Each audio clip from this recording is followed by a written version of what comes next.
ஜெயலலிதாவுடைய வரலாற்றுல மூடி மறைச்சிடணும். கேட்டா தவ வாழ்வா. என்னையா தவ வாழ்வு?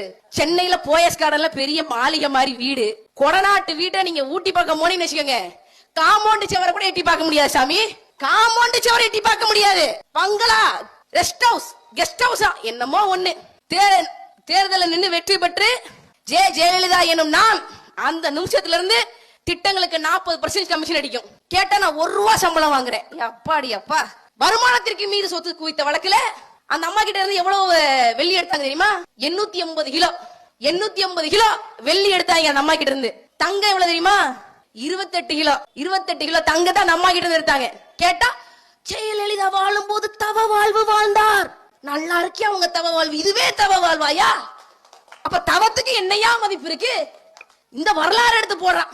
அந்த அம்மா சிரிச்சுக்கிட்டு, நான் இன்னைக்கு பைபாஸ்ல வரும்போது சிரிச்சுக்கிட்டு இருக்கு எல்லா பக்கமும். தமிழர்களை 8 கோடி பேரை நான் எத்தனை வருஷமா ஏமாத்திக்கிட்டு இருக்கேன். செத்து போய் 9 வருஷம் ஆனதுக்கு அப்புறமும் எனக்கு இன்னும் நினைவஞ்சலி போட்டு மலரஞ்சலி போட்டுக்கிட்டு இருக்கான். தமிழர்கள் நீங்க எல்லாம் என்னைக்குடா திருந்துவீங்க? அந்த அம்மா கேக்குது. திருந்துவீங்களா? திருந்தனும். எல்லாம் முடிச்சிருவான்.